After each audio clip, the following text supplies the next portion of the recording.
When your child throws, wraps, spins, or stacks, they're literally wiring their brain for future learning. We don't need to teach these things, we just need to notice and nurture them. Hello and welcome to Demystifying Child's Play. I'm Ruth Burko, and today we're continuing our special 3-part Christmas mini-series, A Playful Christmas, Understanding Your Child Through Play Schemas.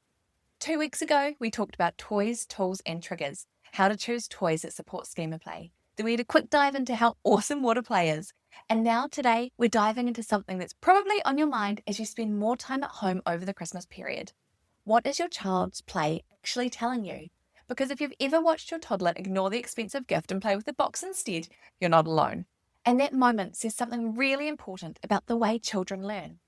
As always, you can find the show notes for this episode, including a list of schema supportive toy ideas at playschemas.com/blog. Okay, so let's get comfortable. Whether you're out on a walk, catching a rare moment of quiet, or multitasking around the house, let's dive in and explore everyday play that makes no sense until you understand play schemas, that is.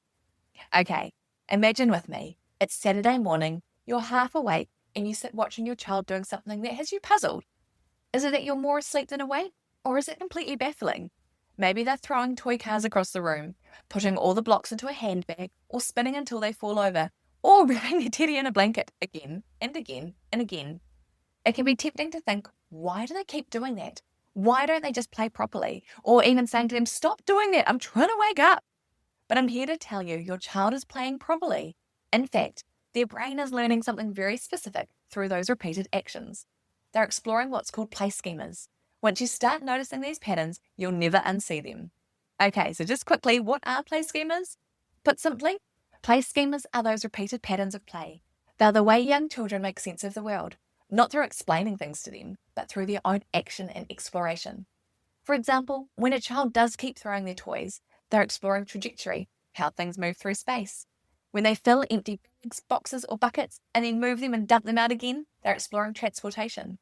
When they wrap things up or cover themselves, that's enveloping.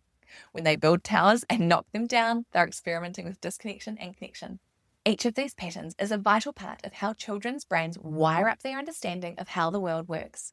When we can see play through this lens, everything starts to make so much more sense. That constant throwing isn't naughty. That tipping everything out of the toy box isn't messy. That wrapping up of dolls in layers and layers of blankets isn't random.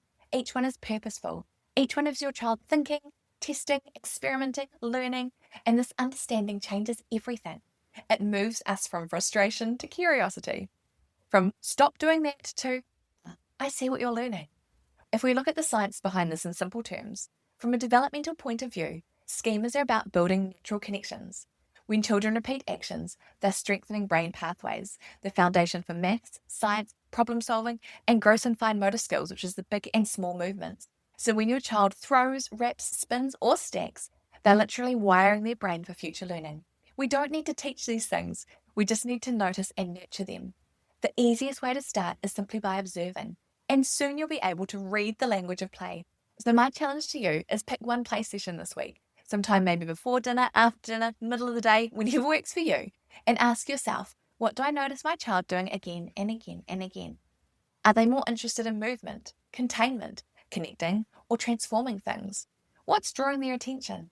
You might see patterns across different settings, like your child always carrying things from one side of the house to the other, or always climbing to get a better view. That's their brain saying, this is the kind of learning I need right now. Through all of this, we're working on reframing our frustrating moments. Understanding schemas also helps us to stay calm with this tricky behaviour, because when we know the why something is happening, you can support it safely instead of fighting against it. If your child keeps throwing food, you can say to yourself, okay, I know they're exploring trajectory. Let's give them beanbags or softballs to throw instead before dinner so they can get that out during dinner time. Or if they're obsessed with filling and emptying your handbag, you could think, okay, they're in a transportation schema. Let's make a treasure basket that they can pack and unpack and pack and unpack. Or just give them their own handbag. If they're constantly spinning or tipping upside down, that's the orientation and rotation schemas. They're learning about how their body moves in space. So suddenly these moments become learning opportunities rather than misbehaviour. When we as parents understand play schemas, we start to trust their play again. We stop needing to fill every moment with structured activities, and we stop comparing our child's play to Pinterest. We can start to feel confident that our child's play, even the messy, chaotic kind, is exactly what they need. So this week, I invite you to become a play detective. Just watch. Notice what your child keeps coming back to. Then, instead of directing their play, follow it.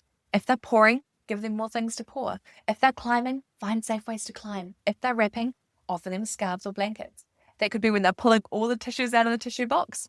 Give them something they can pull out or play with. You're meeting them where they're at, where the learning is most alive. Okay, because when we read our child's play, we stop trying to change it and we start celebrating it. We see the deeper story behind the throwing, the stacking, the wrapping, the spinning, and in that understanding, we find connection. Because when it comes down to it, it's not just play, it's their communication. Okay, you can find the show notes for today's episode, including examples of each schema and how to support them at playschemas.com/blog. And if you'd like to dive deeper, head to playschemas.com/free to download my free guide of the 10 most common play schemas. You'll also see a Christmas freebie there. It's the perfect starting point to help you see your child's play through a whole new lens. Okay, next week, we'll talk about something that's probably on every parent's mind right now, toys. We'll explore how to choose toys that actually support your child's learning. Okay, that's us for today. And remember, today is a great day to play and observe. So make sure if you do see something, flip me a DM on Instagram or below this, because I would love to hear what you've seen, whether it's something you're not sure and I can help you problem solve, or we can celebrate it together. If you've ever wished that you had a group of parents who just get it, I would like to welcome you to the Play Schemas Collective.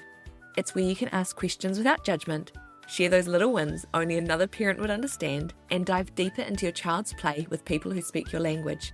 Join us at playschemas.com/collective for more information. We can't wait to have you on the inside.